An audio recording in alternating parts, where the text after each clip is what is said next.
10 book series is Sadie, written by Courtney Summers. This book was like an extremely disturbing read. I mean, it left me with a very heavy heart by the end of the book. Basically, this is a story about a character called Sadie. So Sadie has an younger sister called Maddie. Sadie's mom is a drug addict and she's been a single parent, and she has never felt responsible for children, and she's been having a lot of boyfriends coming in, and Sadie has always been that character, I mean the child who picked up responsibilities way too early. Mom has another daughter called Maddie. Sadie picks up the role of the mother for herself. Wherein she was still a kid, she ends up picking the role of a mother to her younger sister. Eventually, Sadie's mother actually runs away from the responsibilities and she is no more there with them, helping them out. At that point in time, Sadie, in order to make Maddie secure about her mother still being there, Sadie starts writing letters to Maddie to make her feel that, okay, my mom is still there, she's still there, to reciprocate emotions to her. But one day suddenly Maddie feels like, okay, I'll have to go meet my mom. And at that point in time, Maddie ends up in a murder. And this whole story is about Sadie exactly knows who the murderer is. Sadie knows that the murderer is one of her mom's boyfriend. So Sadie goes in search of that boyfriend called Keith at the age of 20 years. Sadie is just 20 years old while all this is happening. It's like, he exactly knows he's a sexual abuser, but he still has a great image in front of everyone. He's like that soft-spoken, very nice person in front of everybody, but he is a sexual abuser behind the doors when nobody is around.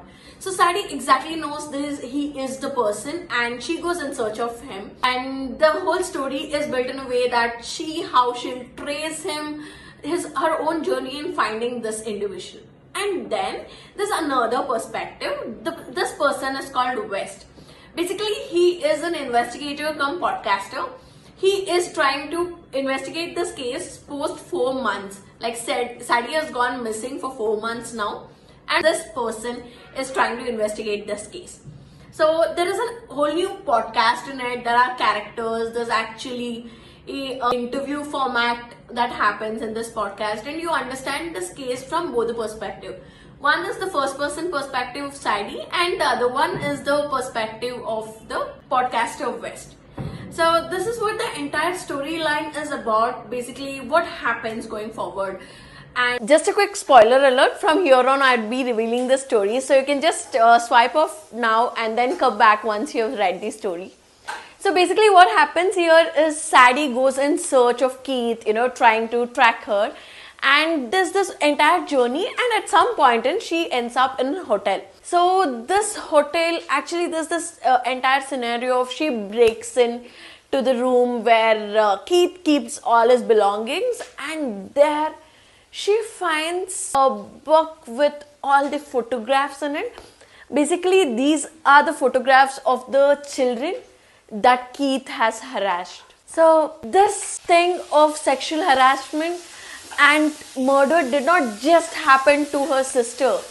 There was an entire set of girls who went through this that actually disturbed her a lot, and her intent to find this person and get him knocked off increased a lot. Just think of this in your life. If you have a person who is sexually abusing people and keeping their photographs to track, she feels very disturbed and her intent increases, and then she somehow goes through, she finds out where this person is, and then finally reaches the house of that person, and there she finds a little girl who is there in that house, and she understands, looking at her, the situation in which that girl would have been, because she and her sister were also at that point at some point in time. And then somehow there's a little bit of discussion with that girl where she sends that girl off to get some chocolates for herself, and then she enters into this person, and there is a physical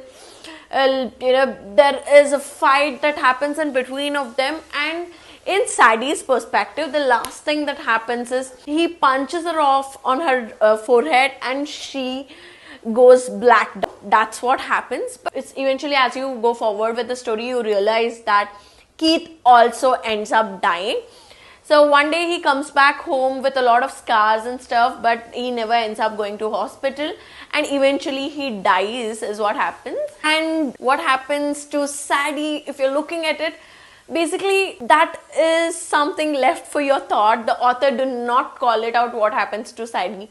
So an optimistic perspective is that Sadie must have just made sure he is dead, and she might have ended up somewhere else building her own life so that she doesn't get caught in any of the police thing in place. But the other perspective is when she blacked out, maybe Sadie was gone. So there's two perspectives. The author leaves that for our choice and doesn't give any opinions there, and this is how the story goes ahead. Sadie is a character, you'll hate her.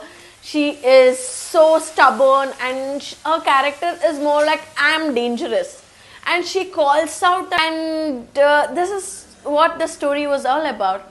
You know, after reading this story, one thing that I felt I should tell to my viewers is that, you know, in case you're all single parents, please be very conscious about whoever new comes into your life. You know, how they treat your children, not just in front of you, what can happen, and give that space to your children, you know, that safe space to your children, so they can come and talk to you about anything at any point in time, so that you would not judge the kid. Give that space to the children, and irrespective if you're a single parent or not, please teach your children what a good touch means, what a bad touch means, and educate them well about, you know, the sexual harassment, and give them that safe space that you can come and talk to me. I think that is what I would request you all, so that, you know, this book should add on something to us. And this read was literally, you know, I was holding my belt tight. I was just thinking what would happen. The author has written it so beautifully. I'll tell you, it is like there is one plot, there's some subplots in it, and all the information is just sprinkled around. You have to connect. Oh, this is what happened. Okay, now I can connect to it. That's how the story was going on, and it kept me completely hooked to the story. And I could sense that pain, I could sense that irritation as in when the author was writing it. And Sadie was also not a very, you know, likable character.